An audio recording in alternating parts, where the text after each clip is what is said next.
just like politics, all news is local, and that's certainly the case on Idaho Matters, the weekday public affairs podcast from Boise State Public Radio. Listen today to hear about events and issues that impact Idahoans. Search Idaho Matters wherever you get your podcasts.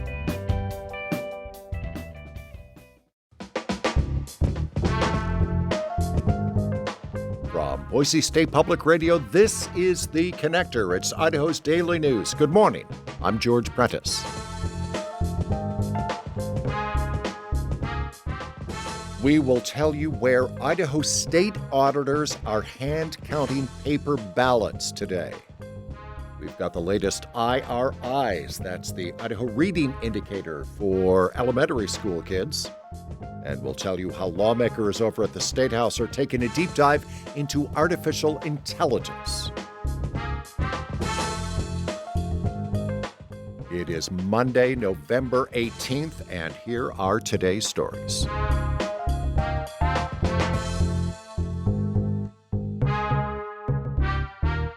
Official audits are being conducted beginning today in a select number of Idaho counties. Auditors are looking at this month's election results. This is a state-ordered audit. Last Friday, the Secretary of State randomly selected 8 counties.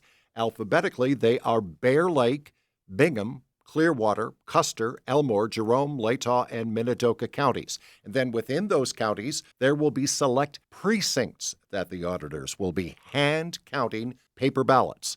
Then the State Board of Canvassers meet 1 week from tomorrow, November 26th, at the Capitol, and then they officially certify the state's general election results.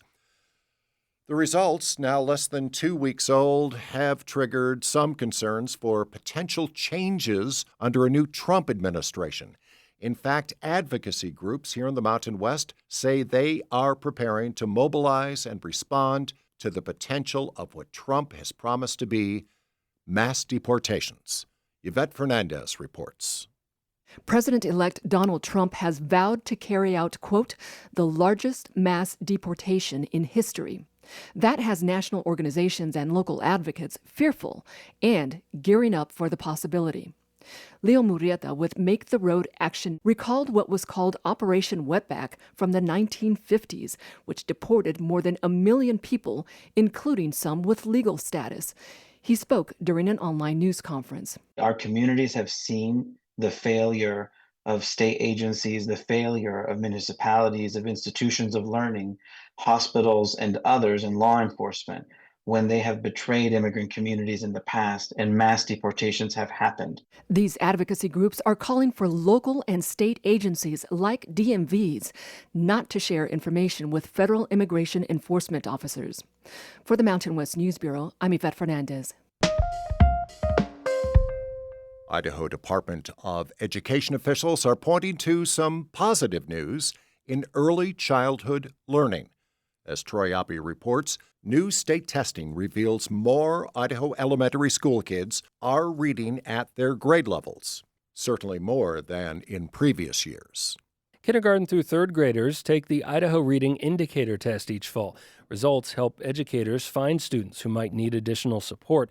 And they also give state leaders an idea of how prepared students are. 59.5% of Idaho's K through third graders were reading at grade level this fall. That's up about 1.5 points from last year. First and second grade scores made the largest jumps, each more than 2 points better. Kindergarten scores were down slightly. The state tracks these scores by cohort as well and says the 2022 class of first graders went from more than 55% grade level proficiency then to 63.5% proficiency this fall as third graders. In a statement, State Superintendent of Public Instruction Debbie Critchfield says the gains show efforts to prioritize early literacy programs are paying off for Idaho students. Troy Oppie, Boise State Public Radio News. Governor Brad Little is in Nevada today. He'll spend the next few days at the Western Governors Association meeting. Attendees include governors of Colorado, Hawaii, Nevada, New Mexico, Utah, and Wyoming. Housing and land management are prime topics. Things get underway at 1 this afternoon in Las Vegas. Artificial intelligence in Idaho is used in government, schools, and healthcare. To what degree is unknown. That is the foundation of a new AI work group created by the Idaho legislature. We know this is an important topic. What we are here to do is learn what we don't know, because this is an issue that will be with us for a long, long time. And the sooner that the legislature gets a little bit better hold of some of the issues that will be things that will affect the Idaho people, the better. There is GOP Senate Majority Leader Kelly Anthon of Burley. He's co-chair of the new AI committee. And on Friday, they spent the better part of 3 hours being briefed and ultimately challenged to address the opportunities and the risks of AI. Eric Herring is the Chief Technology Officer at Vinyl Software Design. They specialize in digital transformation in finance, healthcare, and legal services. He briefed the Idaho lawmakers on AI risks. Once the system is there, suddenly it becomes the arbiter of truth. And then you're in the position of arguing against the thing that's obviously objectively true because the machine said so.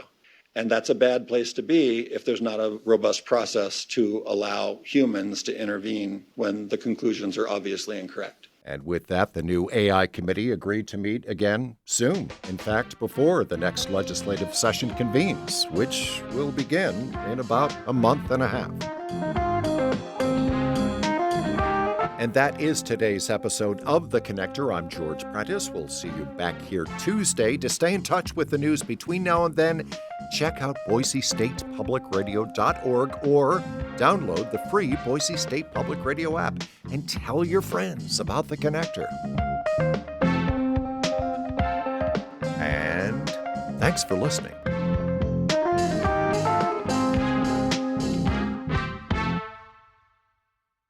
No matter what happens in Washington, the NPR Politics Podcast is here for you. For the latest news, insights, and analysis from the election and beyond, listen to the NPR Politics Podcast.